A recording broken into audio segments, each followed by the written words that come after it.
Now, let's learn about the installation and operation of the salt spray test chamber together.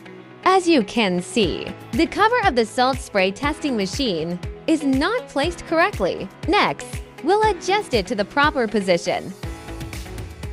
Open the cover, and you can see all the accessories are placed inside the test chamber. Let's install this part first.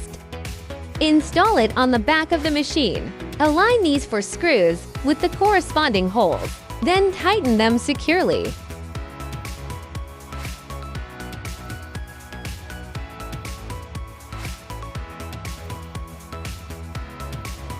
This accessory is a spare part for this position.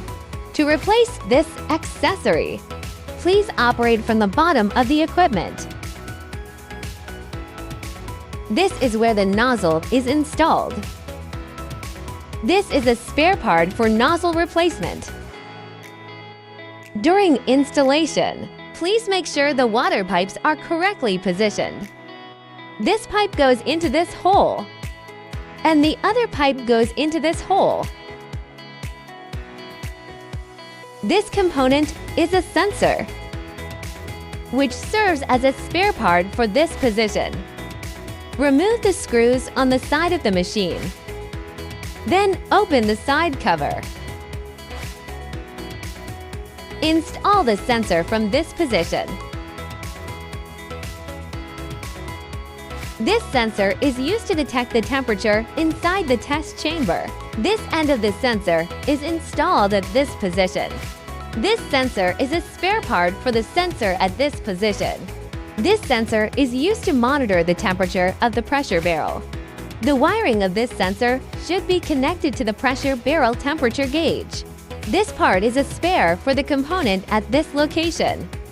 This is a spare solenoid valve, which can replace these two solenoid valves and are installed here when needed. Before we run the test, let's get the sample holder set up first. Remember to plug in the adapter before powering on. Next, plug into the power socket and connect to power. Before the test, we need to prepare some purified water. Then pour the prepared purified water into the test chamber, filling both the water tank and the interior of the chamber. Power on. Add water to the test chamber until the water shortage light is off. Then connect the air hose to this position on the equipment. Turn on the air source and adjust the pressure to 2 kilograms force per centimeter squared on the gauge. When adding water to the pressure tank, please open this switch first. Then add pure water to the water inlet of the pressure tank. Add water to the pressure tank until the water shortage indicator turns off, indicating that the water is full. After adding water, close this valve. Add salt water through the reagent inlet here. Now let's prepare salt water with the concentration we need. First, pour an appropriate amount of pure water into this measuring cylinder. Add water to your desired level, then stop. First, weigh an appropriate amount of sodium chloride with a balance, according to your desired salt water concentration. Then add it to the measuring cylinder and stir evenly to obtain the salt water with the target concentration. This is a glass hydrometer. It is specially used to measure the density of liquids and can test the density of the prepared salt water. This is a pH test strip. It can be used to check the pH value of the salt water. Simply drop a little salt water onto the test strip. Then compare the color change with the color chart to find out the exact pH level of the salt water. Pour the prepared salt water into the reagent inlet. Add salt water until the lack of salt water indicator light goes out. The salt water poured from this opening will finally flow to this position.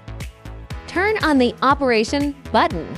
The temperature in the test chamber is 35 degrees centigrade, and the temperature of the pressure tank is 47 degrees centigrade. These temperatures are fixed according to standards. Turn on the spray switch. Spraying will start here. The height here is adjustable. By adjusting its height, you can control the spray volume. This part is used to collect the spray. There is a measuring cup inside, which is used to collect the spray volume for each test. When adding water to the equipment, please note that only the reagent inlet should be filled with salt water, while all other parts must use pure water. Press the timer button, and the timer will light up. You can set the time as needed, in hours, minutes, or seconds. First, set the desired test time on the timer. Then turn on the timing switch. The test will stop automatically when the set time is reached. This is the pressure gauge, and the pressure should be adjusted to 1 kilogram per centimeter squared. You can adjust the pressure using the pressure regulating valve here. Turn on the defog button here. The test chamber will start defogging. The mist will be discharged through the exhaust port at the back of the machine. Please note that when adding water to the water inlet of the pressure tank, the spray button, timer button, and defog button on the control panel must be turned off and cannot be activated. When you need to drain the water from the test chamber, there is a plug here. Simply remove this plug to let the water out. There is another plug inside to drain the water. Just pull it out. Then open the drain valves at the back of the machine. This one is the test chamber drain valve. And this one is the salt water drain valve.